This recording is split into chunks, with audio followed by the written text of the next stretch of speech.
Scroll. Like. Bideoa. Rila. Modu kontzientea aktibatu. Pantailak eta teknologia nerabe eta gazteen bizitzaren eta garapenaren parte dira. Beraien erabakian laguntzea, haien ongizate emozionala eta digitala zaintzea da. Bere erabakian lagundu. Gobierno de Navarra. Nafarroako gobernua. Navarra, una forma de funcionar. Nafarroa, gauzak egiteko dugun modua. Ikasteagatik eta zure onena emateagatik animoak jasotzea oso ondo dago. Bikain bakoitzeko €1 jasotzea askoz hobeto. Rural Kutxaren bikain beka. Erdi mailako lanbide heziketan edo batxilergoan bigarren mailan bazaude, €1 emango dizkizugu ateratzen duzun bikain bakoitzeko.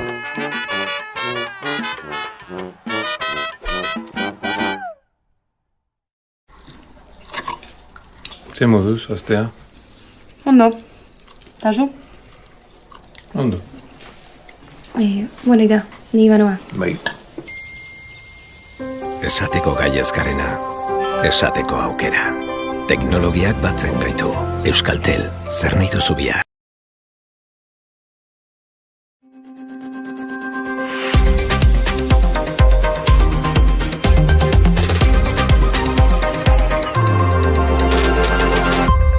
Euskaraz lagunak hemen ditugu, gurekin iparraldetik etorrita eta beraiek emango diote hasiera gaurko ekitaldiari runa zutabe honetan, beraz beraien doko txalo beroa eta aurrea.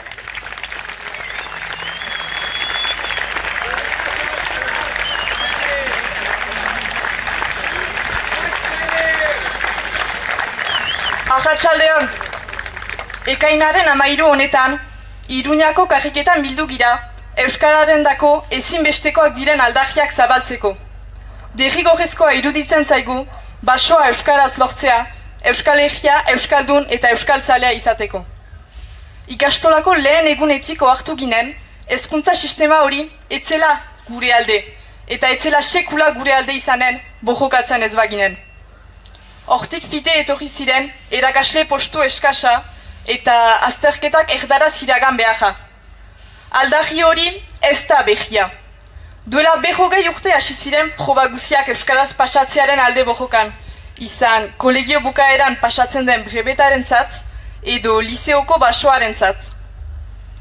Urteetan zehar, aintzina pausu handiak izan dira, edo bederen aintzina pausuak, baina oraino bojokan gira. Zinez, 20 urte behar dira bi azterketa sinpleren euskarara itzultzeko? Hain komplikatua da hezkuntzaren funtzionamenduan eragin izpirik ez duen aldaketa horren burutzea? Oraino zenbat denbora utziko ote gaitu gatazka honetan frantses estatuak? Edo gure mugak sekatzen ari da, behar bada? Ala bada, bojoka aintzinetik irabazia dugu. Gure helburua lortu arte ez girelako geldituko. Ez dugu amore emanen. Ez. Gu ezkira azterketen kontrako mugimendu bat. Behar bada ebaluaketa hauek pasatzea aldarrikatzen duten ikasle bakarra gira. Normala ote? Ez dakit, baina argiki erakusten du gure eskaera ez dela aur baten kapritxoa. Ez da amesten dugun bizia idealaren ukaiteko eskaz dugun detaile tipi hori. Ez. Ikasle gisa, oinarrizko eskubide bat da urte bukaeretako probak, gure ama hizkuntzan eta ikasketa prozesuko hizkuntza berdinean egitea. Gure kasuan, euskaraz. Azken finean, etxamina horien helburua eskolan ikasi dugun guziaren barneratzea da, ez? Usue jaiten den bezala, hezkuntzaren ardatz nagusietariko bat, ikasleen espiritu kritikoa garatzea da. Gurekin hori lortua dute. Baina zein da istorioaren morala, injustiziak atseman eta ez baditugu konpontzen ahal. Zertarako egin lanaren erdia. Guk bururaino eramanen dugu. Aurten, gutienez, bururaino eraman dugu. Atzo pasatu genuen, urte honetan hainbeste eztabaida sortu dituen matematikako proba berria. Gaia erdaraz eman digute, baina guk euskaraz itzuli diegu. Urte hasieratik diogun bezala, hitza hitz. Orain ikusiko zer gertatzen den. Ikusiko zenota ateratzen diren. Ikusiko implizituki emandako hitza betetzen duten. Oroitarazi nahi genuke ala ere, matematiketaz ari girela. Hizkuntza unibertsala izan behar lukeen horretaz. Omen, euskarazko zazpia ez da frantsesezkoaren berdina. Omen, eskubideak errespetatuak izaiteko probabilitatea desberdina da hizkuntzaren arabera. Baina hori alda daiteke. Eta gaurkoa adibide paregabea da.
Arratsaldeon Euskal Herria!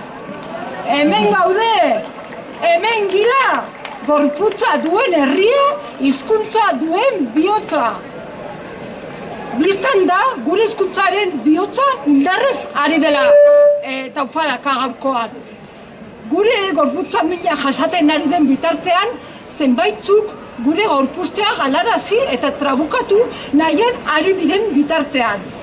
Eta horregatik, inoiz baino ozenago, hemen hizkuntza politiken jauzia iragartzera eta galdegitera gatoz, sendo eta irmo. Esan beharrik ez dago eremu instituzionalak eta politikoak duen garrantzia edozein hizkuntzaren garapenean. Funtsezko eragile determinatzaileak dira. Instituzioek bere ahalmen politikoen eta egituren bidez hizkuntza baten izaera, estatusa, lekua edo presentzia indartu, areagotu eta normaldu dezakete, edo bestela murriztu eta mugatu. Baina Euskararen historia bera ere, herritarren, euskalgintzaren eta gizarte antolatuaren ekimenetik eraiki da. Gaur hemen gaudenok ere hizkuntza komunitate honen eragilea gara. Beraz, arduradun politiko instituzionalak entzun, zuen erantzunkizuna ere bada. Egungo gizartean, aldaketa sakon eta azeleratuak gertatzen ari dira arlo askotan. Mundu mailan bezala, etxe bueltan ere. Eta testuinguruko baldintzak aldatzen ari direnean, berdin egiten duela 40 urteko hizkuntza politiken ikuspegiarekin jarratzen badugu galbidera goaz. Horregatik, lehenbiziko gauza hizkuntza politiken moldea hartu behar da. Aldaketa jauzia paradigma berria. Eta bigarrena, aldaketa horretan euskalgintzak, gizarte eragileek eta herritarrok badugu agentzia. Badugu zeregina. Eta behin eta berriro erakutsi dugu antolatzeko, proposatzeko eta eragiteko gaitasuna. Horregatik, gurekin batera eta norabide berean jardungo duen lidergo instituzional ausarta behar dugu. Dagokion erantzukizuna lehen lerroan ardezan. Beraz, arduradun politiko instituzionalak entzun. Zuen erantzukizuna ere bada. Ez da desafio arrunta, baina belaunaldi bildutako ahaleginek merezi dute honako ekimena. Beraz, instituzioek eta eragile politikoek dagokion erantzukizuna, ahalmena eta ausardia jarri behar dituzte euskararen alde.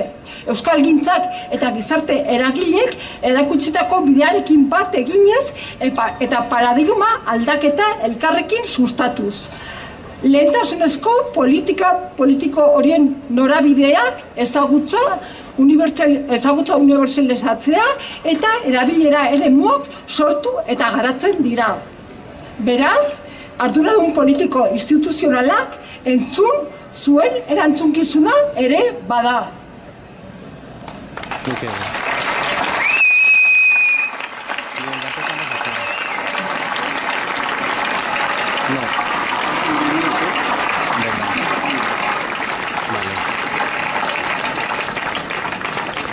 Horrela, aurrera pauso hori bi norabidetan eman beharko litzateke.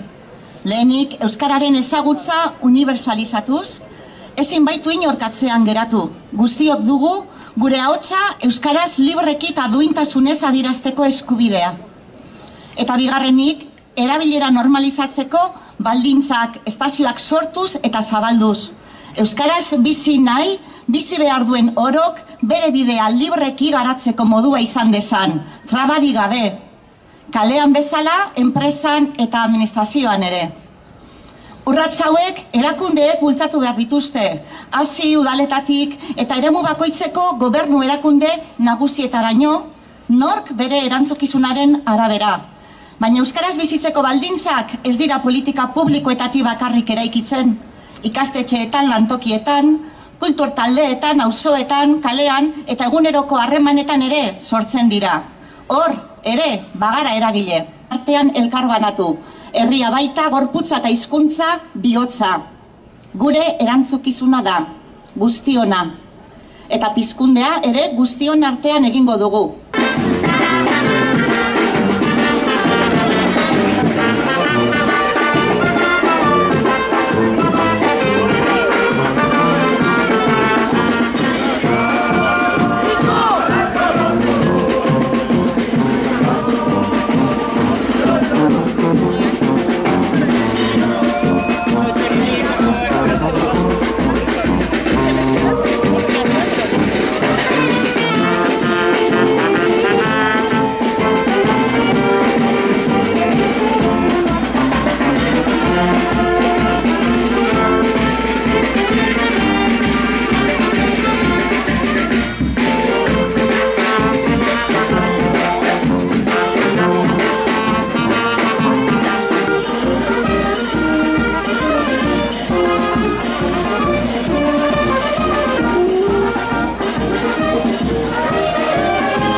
un equipo...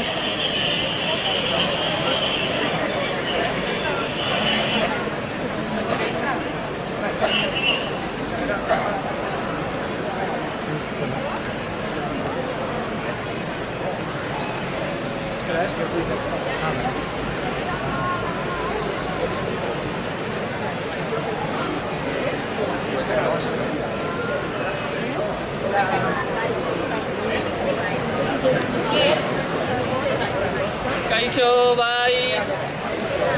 Entzuten da? Tasunaren aurrean, ezinbestekoa da, euskarak sarean ere bere lekua izatea. Eremu digitala gure bizitzako espazio garrantzitsua da. Horregatik, bertan ere euskaraz bizi nahi dugu. Sarean euskaraz barre egin nahi dugu. Euskaraz eztabaidatu eta jolastu. Euskaraz maitatu, dantzatu eta sortu. Azken finean, euskaraz izan. Zoritxarrez, askotan entzun izan dugu euskarak ez duela lekurik sareetan. Ez dagoela nahikoa jenderik, ez dagoela merkaturik, ez dagoela interesik. Baina, kontrakoa frogatzen ari gara, etengabe. Teknologia berriei esker, kamera batekin, mugikor batekin eta mikrofono xume batekin, sortzaileok erakusten ari gara, espazio honetan ere, sarean, euskarak ez duela existitzeko baimenik behar.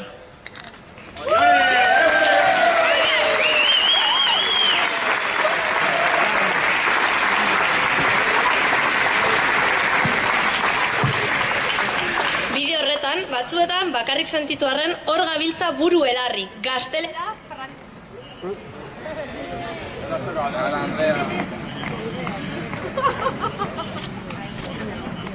Bideo horretan... Konmutadorea azto.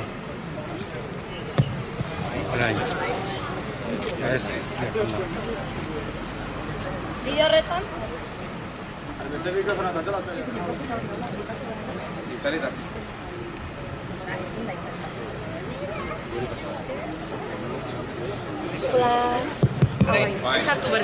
Bideo horretan, batzuetan, bakarrik sentitu arren hor gabiltza buru edarri. Gaztelera, frantzeta eta ingelesa bezalako hizkuntza erraldoien artean gure tokia egiten. Eta zaila izan arren ez dugu amore ematen. Elkarrekin eraikitako sare honetan beti topatzen dugu gure edukia, eskertu, partekatu edo iruzkindu egiten duena. Eta horrek gogorarazten digu egiten dugunak zentzua duela.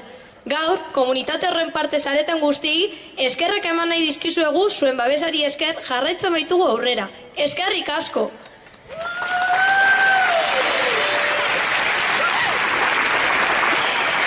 Gaurkoa, ez da dutzetik hasi den mugimendu baten ospakizuna. Duela urte batzuk, sare sozialak oraindik hastapenetan zeudenean, baziren sarean euskaraz bizitzea posible zera sinetzen zutenak. Hor zeuden sarean Sustatu, Libresale, Irratia.com, Euskal Jakintza, Luistxo, Teketen, Teknopata, Zargain, Ipatz, Gabi de la Maza, Arkakuso, Aiora Probatzo, beste askoren artean, arnasgune digitalak sortzen. Haiei esker ikusi genuen interneten euskaraz ere aritu zitekeela. Hor daude alaber euskarazko Wikipediaren alde orduak eman dituztenak, edo irumiatuiz bezalako ekimenak komunitate txiki batek ere zarata handia egin zezakela erakutsi dutenak. Sare sozialen hastapenetan lanean eritu ziren guztiek bazuten zerbait komunean.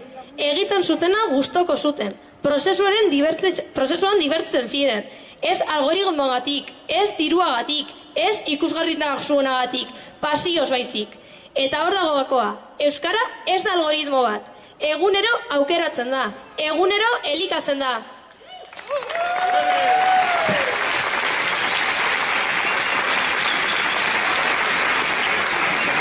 Horregatik, dire hain garrantzitsuk arnasgune digitalak. Bertan ere, euskarak arnasa hartu eta eman dezakeelako. Noski, arnas emate horrek erronka handi bat ere badakar. Euskarazko edukiek, sare sozialetan, algoritmoetan, bertzi hizkuntzetako edukiek duten presentzia eta indarra lortzea, hain zuzen ere. Honi lotuta, ideia bat argi utzi nahi dugu. Benetako helburua ez dago zenbakietan. Hau ez da ikustaldi edo jarraitzaile kopuru kontua soilik. Sareetan euskaraz aritzea elkar babestea da, elkar ikusaraztea eta gure esentzia bizirik mantentzea. Elkarra aitortze horretan baitago benetako indarra. Zorionez, dagoeneko belaunaldi berri bat hemen da.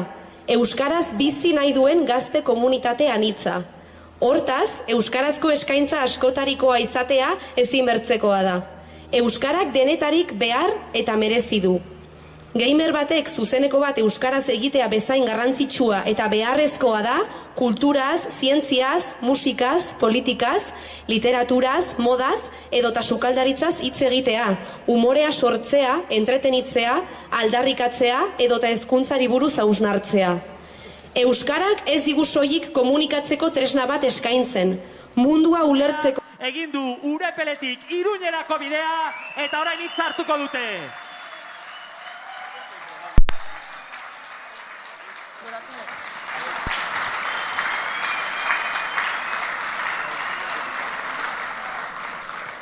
Egunotan, Euskal Herriko txoko desberdinetatik helutako gazte andana batek aintzina hartu du. Duela 2 egun, 10 euskaltzale Urepeletik atera ginen, gure artean saretzeko, aliantzak egiteko eta Euskararen aldeko borrokari ekiten segitzeko. Ekintza hau, Euskararen herrirako bidea urratzeko modu kolektibo bat izan da. Eta gaur, Iruñera heldu gara, Kontseiluaren Euskaltzaleon martxarekin bat eginez. Pizkunde berri bateko mugarri den hitzordu kolektibo hau lehen lerrotik bultzatzeko. Badakigu ez garela garai egesenetan ari bidea egiten. Garai konplexu eta korapilatsuak bizi ditugu. Globalizazio eta sistema neoliberal basatiak gure komunitatea eta kolektibotasuna deusestatu nahi du. Oldajaldi erreakzionario horrek hainbat ertz ditu. Eta gutiengoa, baztertua, minorizatua du jopuntua. Eta horrekin batera, biztan da Euskara bera ere jopuntuan duela. Euskararen kontrako oldajaldia horren eraku. Hainbat aurpegi dituen oldajaldi judizial, politiko zein mediatikoa. Eta ikusi dugu forma desberdinak dituela. Ikusi baitugu epaietan eta baita hizkuntz eskubidea bestelako eskubideekin gatazkan jartzen dituztenen ahotan. Hizkuntza eskubidea da, eta horren kontra egiten dutenen helburua gure hizkuntza, kultura eta egia finean gure izatea ukatzea eta itotzea da. Martxan bildu garen gazteok argi dugu, Euskalduna gara, gazte euskaltzaleak eta Euskararen aldeko borrokaren lekuko hartu dugu jada.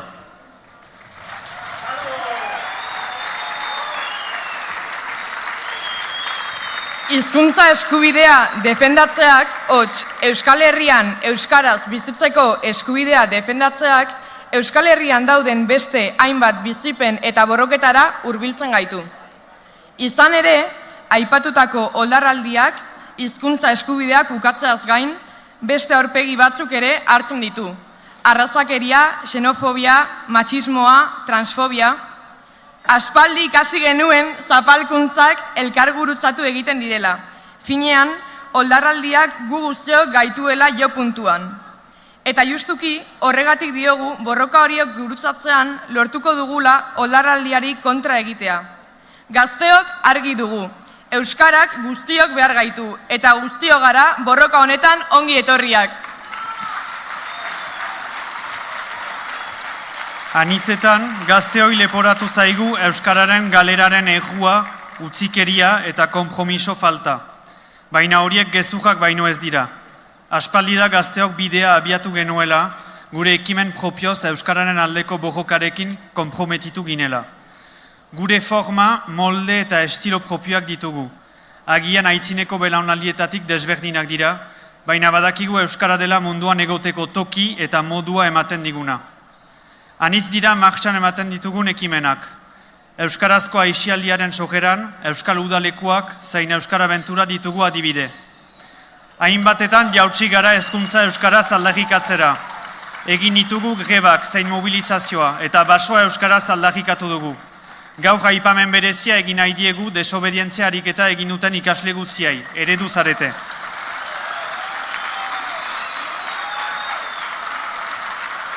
Duela hilabete batzu, Euskara gara aldarrikatu genuen. Hemen gaudela, Euskaraz garela. Gazte euskaltzaleok bagaude, egiz-egi eta auzoz-auzo Euskararen aldeko sarea ehuntzen, komunitatea sortzen. euskaltzaleak gara, euskararen komunitatea, euskararen gorputza osatzen dugunak.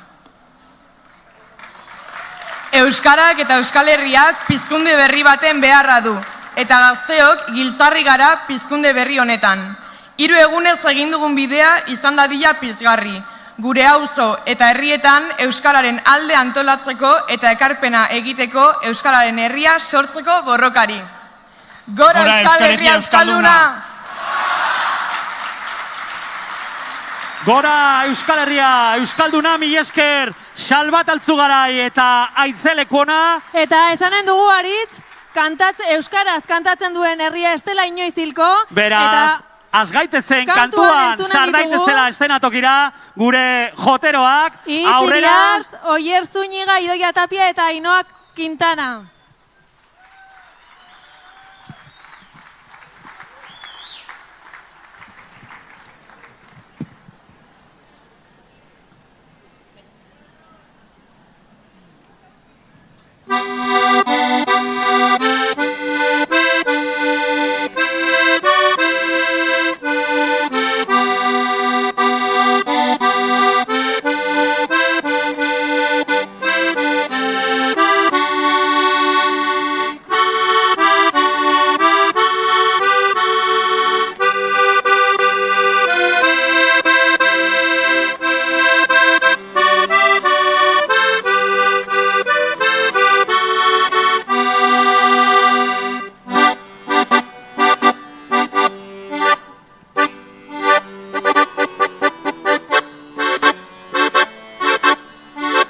Iruña haize derrago,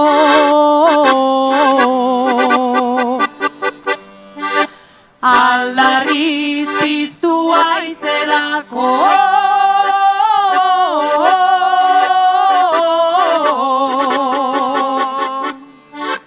Iruña haize derrago,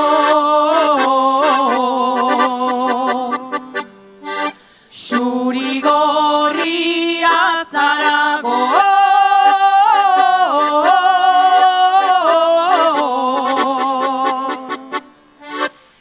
Euskalduna hau nahiago,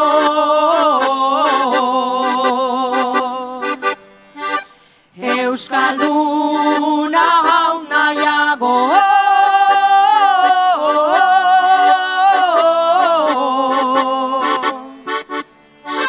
Euskarak jantzten hauelako.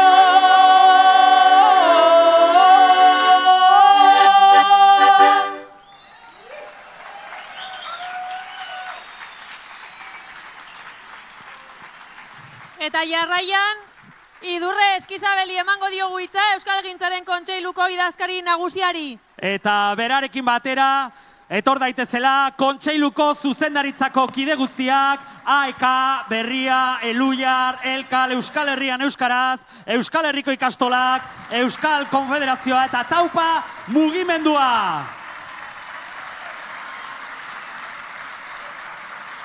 Eta jendea gerturatu dadila erdigunera, itzaletik eguzkitara, piztu gaitezen.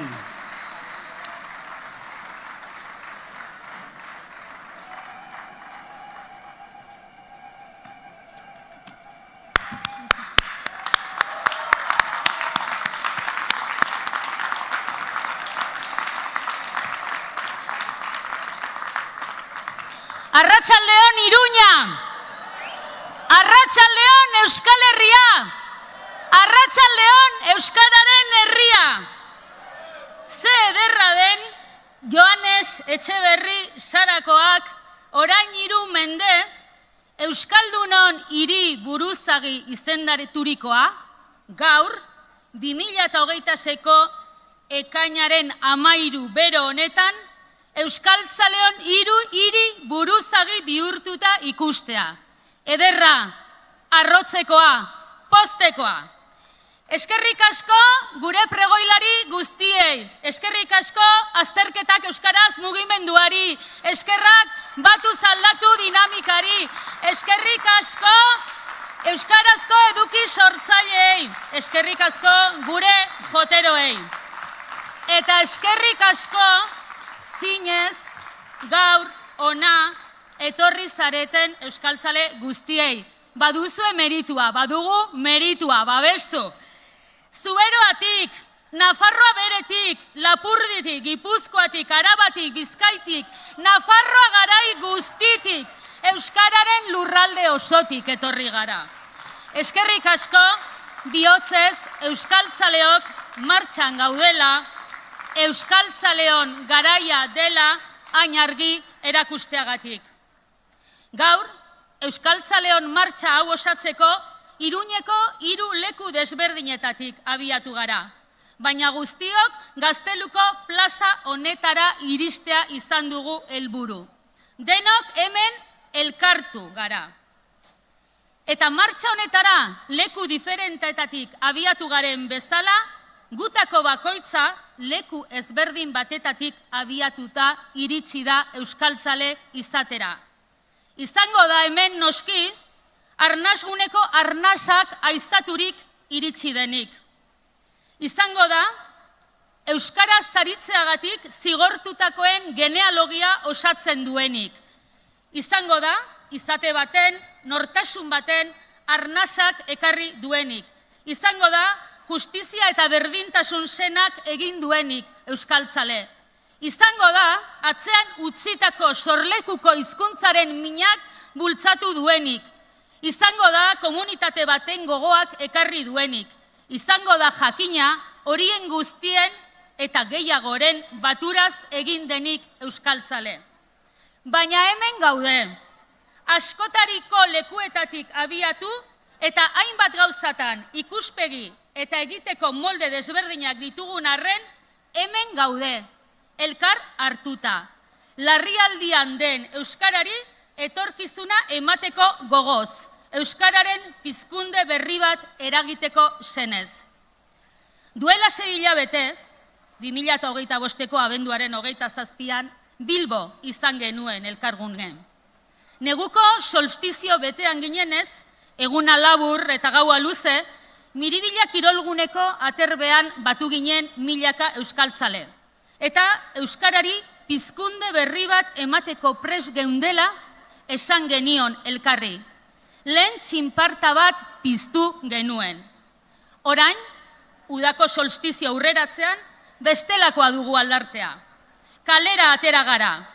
Euskaraz bizitzeko behar den dena aldarrikatu eta eskatzera ezezik, arro gaudela esatera. Ospatzekorik ere badugula adieraztera. Izan ere, zigor, debeku, epai, gutxieste, baztertze, oldarraldi eta gainerako menderatze tresneria guztien gainetik, euskara bizirik ekarri dugu 21. mende honetako lehen laurdenera arte. Belaunez belaun, milaka eta milaka euskaltzalaren erabaki eta autuei esker. Badugu zerekin poztu, zerekin arrotu. Eta izan dadila poz hau eta arrotasun hau pizkunde berrirako bizigaia. Baina poztu eta arrotzeak ez du esan nahi egoera larriaz jabetzen ez garenik. Larrialdi linguistikoan jarraitzen du euskarak. Larrialdi linguistikoan euskal hiztun komunitateak. Euskararen etorkizuna jokoan dago. Horregatik elkartu gara gaur Iruñean. Euskaraz bizitzeko behar den dena eskatzeko. Euskaraz bizitzeko behar den dena elkarrekin eratzen hasteko. Izan ere, urteak daramatzagu euskaraz bizi nahi dut aldarrikatzen. Norberaren ekimenez euskaraz bizitzeko eguneroko ahalegin nekezean temati. Zenbat lan ez da? Eta jakina, norbanakoen determinazioa ezinbesteko abiaburua da euskarari etorkizuna emateko. Baina ez da aski. Euskara hizkuntza minorizatua baita ez dezagun ahaztu. Egiturazko arazo bat da euskararena. Horregatik, euskararen normalizazio eta biziberritzeak eskatzen du botere harremanen aldaketa sakona. Egiturazkoa. Horregatik eskatzen dugu euskaraz bizitzeko behar den dena. Norberaren ahalegin tematiaz gaindi, euskaraz bizitzeko baldintzak sortzea. Eskubideen aitortze formaletik haragoko baldintza errealak, politikoak, sozialak, kulturalak, materialak. Ekosistema oso bat behar du euskarak, unibertso bat erabetu behar dugu euskararentzat. Behar den dena, behar den horren guztiaren zumeak zeintzuk diren definitzen saiatu gara gaurko euskaltzalen martxan. Horregatik etorri gara 3 zutabetan. Euskalgintzaren kontseiluaren ustez, 3 baitira euskarak behar duen hori dena eraikitzen hasteko oinarriak. Jauzi bat hizkuntza politiketan, ofizialtasun oso eta egiazkoa Euskal Herri guztian, eta euskaltzaletasun kokatu, antolatu eta indartsu bat.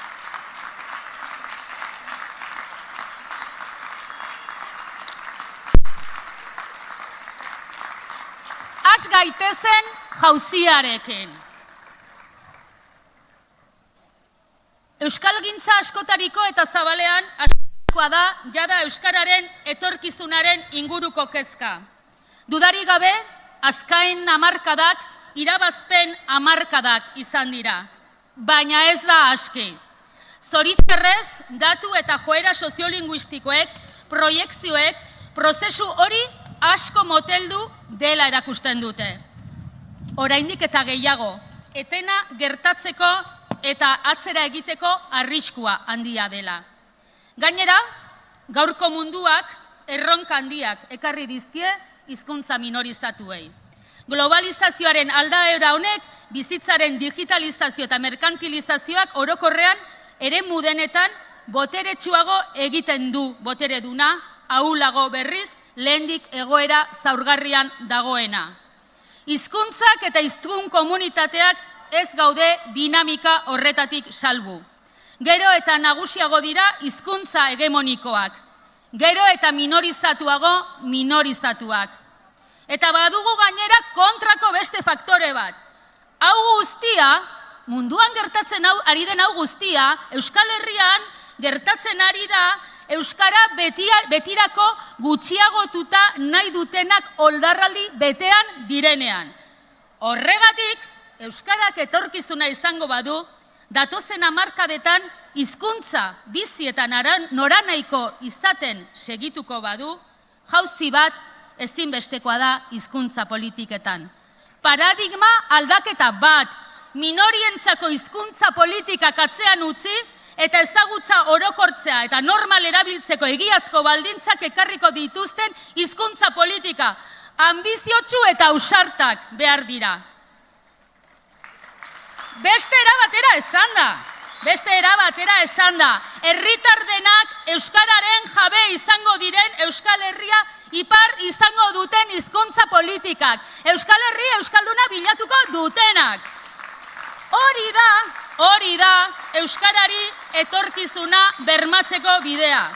Hori da egun hizkuntzen auziarekin gizartean dugun korapiloa askatzeko noranzkoa.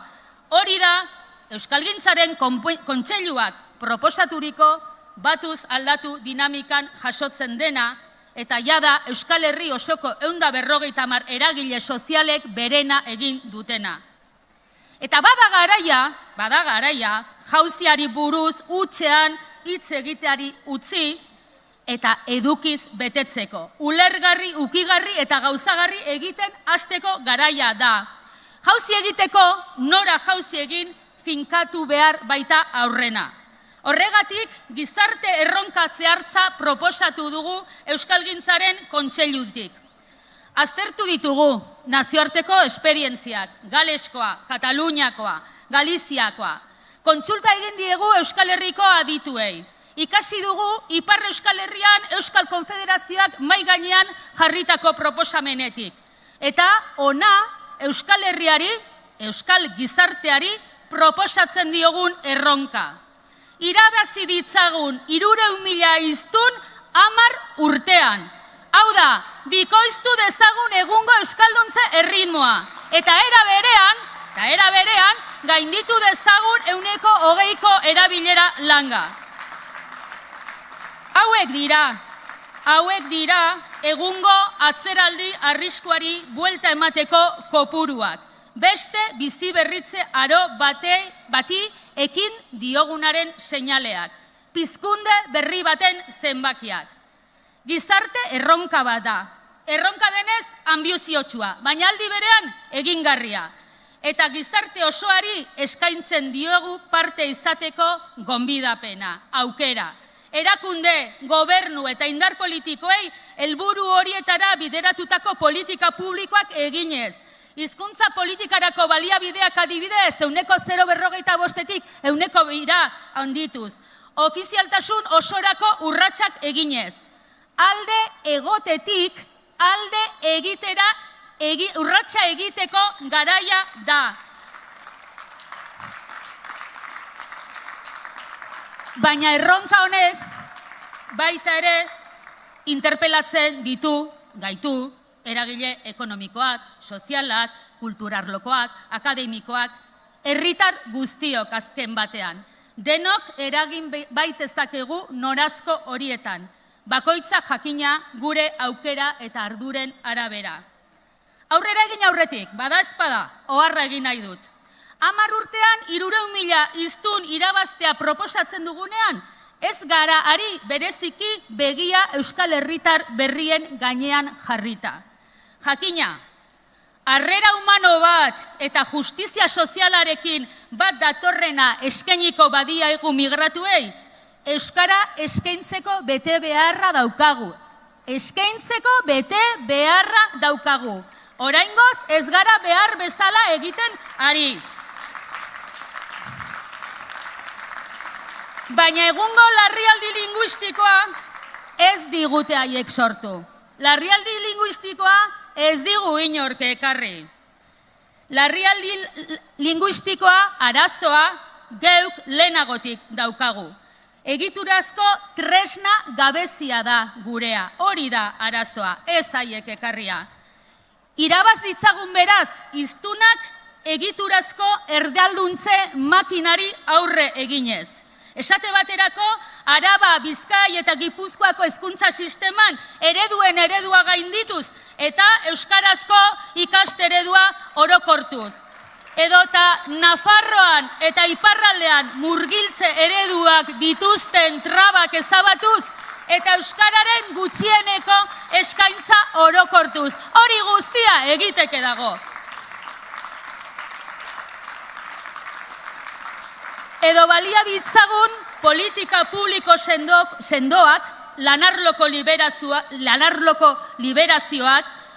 helduen euskalduntze alfabetatze sektorearen doakotasuna, helduen euskalduntze alfabetatze sektoreak hainbeste hamarkadatan metatuta daukan ezagutza kapitala, euskaratik urrun bizi diren betiko euskal herritar horiek euskaraz jabetzeko urratsa eman dezaten. Bada biderik egiteko.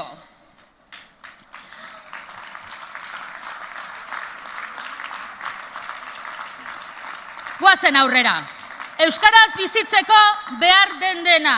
Osatzeko bide horretan, jakina, dudari gabe, ofizialtasuna da ezinbesteko beste zutabe bat.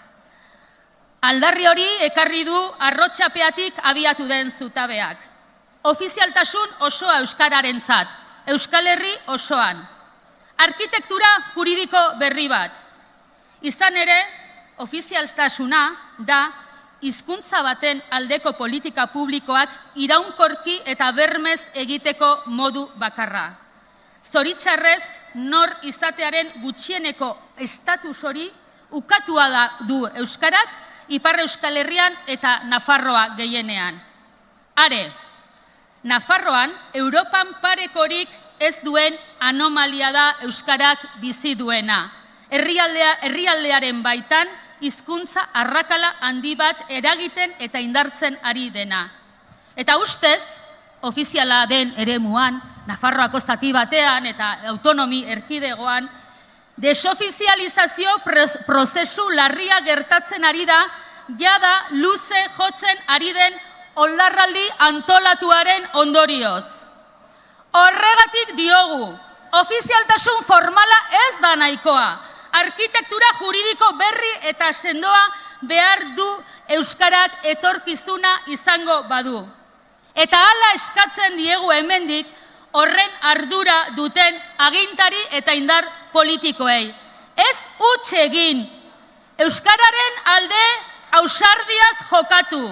Esia jarri oldarraldi judizialari, baina baita ere euskara eta euskal hiztun komunitatea betiko minorizatuta nahi dutenen oldarraldi politiko eta diskurtsiboari. Asko dago jokoan. Aurrera egiteko garaia da. Eta berdin Ipar Euskal Herrian eta Nafarroan ere. Baliatu behingoz, hein handi batean euskaltzaleen konfiantzari esker eskuratutako gehiengoak euskararen normalizazio eta biziberritzea lehentasun politikoetara ekartzeko. Ofizialtasunerako bidean urrats sendoak emateko. Eta hirugarren oinarria, hirugarren zutabea, euskaltzaletasuna, esan genuen abenduan Bilbon, eta gaur berretziko dugu Iruñean. Euskarak pizkunde berri bat izango badu, euskaltzaletasunean dago giltza. Iraganetik horixe ikasi dugu. Euskaltzaletasun kokatu eta antolatuak eragin dituela pizkundeak. Euskaltzaletasun kokatua behar dugu. Hain zuzen ere, gaur egungo Euskal Herrian eta gaur egungo munduan kokatua. Gaur egungo Euskal Herritik erantzungo diena munduak jartzen dizkigun erronka berriei. Gaur egungo Euskal Herriko gainerako menderakuntza egoerez jabetuko den euskaltzaletasuna eta beste eraldaketa mugimenduekin elkarrizketan arituko dena. Munduak dakarren olatu erreakzionarioari ies ez ezik aurre egingo dion euskaltzaletasuna. Era berean, euskaltzaletasun kokatua. Ondo kokatzen duelako zer den euskarari eta euskal hiztun komunitateari gertatzen zaiona. Jabetzen dena minorizazioaz, egiturazko arazoaz, ñabardurak ñabardura eta desadostasun, arazoaren kokapena eta irtenbideen inguruko gutxieneko adostasunetara iristeko gai dena. Euskaltzaletasun antolatua, egunerokotasunean euskaltzale jonkatzeko konplizitateak bilatu eta saretuko dituen milaka herritarren sarea. Etxean, auzoan, herrian, ikastetxetan, lantokietan, euskalgintzako erakundeetan, kirol eta astialdi taldeetan, euskarazko kultur ekosistema lehenetsi eta elikatuko duena. Jabetu, ahaldundu eta antolatu gaitezen euskarari beste pizkunde bat emateko.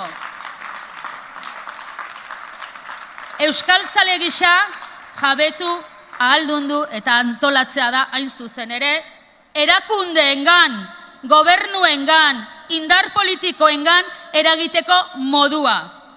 Hainbestetan, aipatzen dizkiguten indarrarremanak, bestelakoak direla adierazteko ez ezik, bestelakoak egiteko modua, goazen eragitera. Eta alde horretatik, izango dugu zereginik datozen hilabetetan. Izan ere, azaroaren 21ean, Ipar Euskal Herrian euskarak ofiziala izan dadin eskatzeko manifestazioa deitu du Euskal Konfederazioak Baionan. Hantxe ikusiko dugu berriro elkar. Eta abenduan berriro Iruña izango da euskaltzaleon mobilizazio gune. Nafarroan zonifikazioa ezarri zuen legeak 40 urte betetzen ditu. Desberdinkeria horrekin amaitu eta euskara ofiziala Nafarroa osoan izan dadila eskatzeko mobilizazio handi baterako deia egiten du Euskalgintzaren Kontseiluak abenduaren 19. Euskara ofiziala! Gaur, bigarren txinparta bat eskaini diogu pizkundeari. Baina argi dago, hau hasi besterik ez da egin, asko dago egiteko oraindik. eta indarrak hartzeko, euskaltzaletasuna eta euskaltzaleok elikatzeko, arrotu eta poztu gaitezen orain. Hartu dezagun plaza, badakit eguzkitara etortzea ez dela oso goxoa, baina egin dezagun dantza. Hainbatetan kantatu dugu Pello eta Pantxoarekin dantzara plazara. Hainbatetan kantatu dugu Anarirekin kantatu, maitatu eta dantza. Goazen guztiok beraz.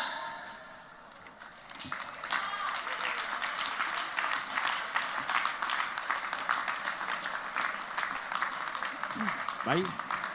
Bueno, Idurrek esan duen moduan, bukatu dezagun, dantza egiten beraz, itzaletatik eguzkitara aterako gara, plazaren inguruan bilduko gara eta improvisatuko dugu dantza bat? Bai, edo tuteran bezala revoltosa, edo bermion bezala arroskue, edo etxarria kioskoaren inguruan egiten den dantza bezala, edo Lizarran larrain dantzatzen duten bezala, edo Baigorrin, edo Senperen, jar gaitezen Gazteluko plazari bira ematen eta jar gaitezen dantzan. Izan dadila kiosko hau, gure erdigunea, euskararen dantzaren erdigunea, gurekin daukagu. Txaranga, inkansables txaranga ere, igo da gure kioskora, haiek emanen digute doinua, prestatu dantzarako, jantzi espartinak eta amaitu dezagun, Euskaldunon martxa hau, Euskaltzaleon martxa hau, behar den bezala, dantzan!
partitu aurretik. Bakoitza orain bere bidera itzuli aurretik. Gogoratu euskaltzaleok, jabetu, ahaldundu eta antolatu. Euskaraz bizitzeko behar den dena eskuratzen, sortzen dugun arten. Ez dezagun ahaztu, mundua euskararen kontra datorrela, baina guk euskara dugula munduaren alde.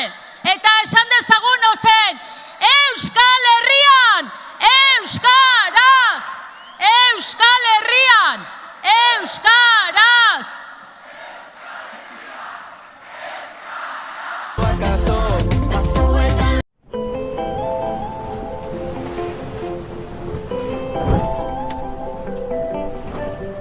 Egun sentia maite zin bat bezala, itxas ertzeko latuen kresala, belak zabalduta aize eternala, euskara gida gaitzala.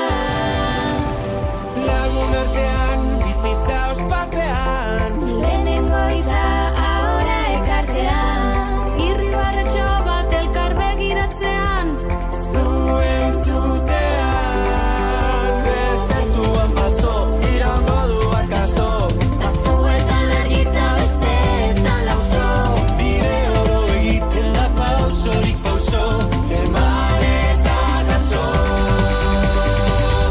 Euskara da gure lema, askatzen gaituena, zugana eraman nazala.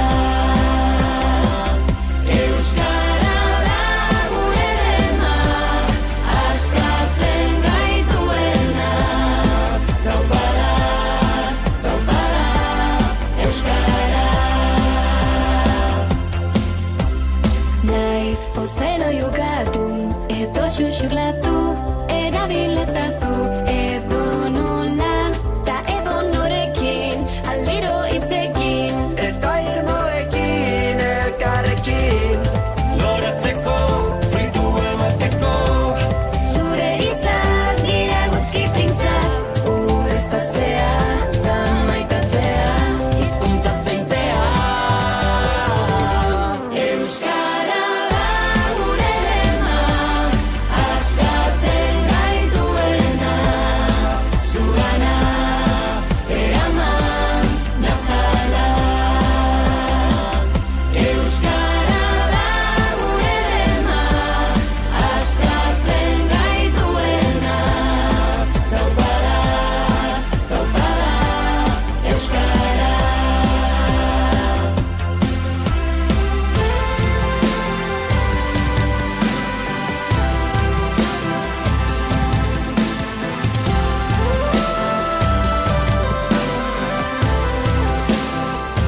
Euskara da gure lema, askatzen gaituena, zugana eraman nazala. Euskara da gure lema, askatzen gaituena, taupadaz, taupada, euskara.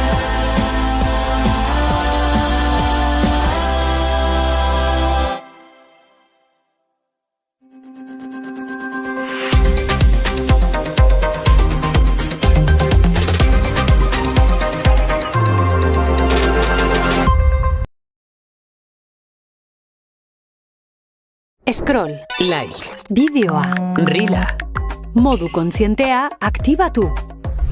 Pantailak eta teknologia nerabe eta gazteen bizitzaren eta garapenaren parte dira. beraien erabakian laguntzea, haien ongizate emozionala eta digitala zaintzea da. Bere erabakian lagundu. Gobierno de Navarra. Nafarroako gobernua. Navarra, una forma de funcionar. Nafarroa, gauzak egiteko dugun modua. Ikasteagatik eta zure honena emateagatik animoak jasotzea oso ondo dago. Bikain bakoitzeko €100 jasotzea askoz hobeto. Rural Kutxaren bikain beka. Erdi mailako lanbide heziketan edo batxilergoan bigarren mailan bazaude, €100 emango dizkizugu ateratzen duzun bikain bakoitzeko.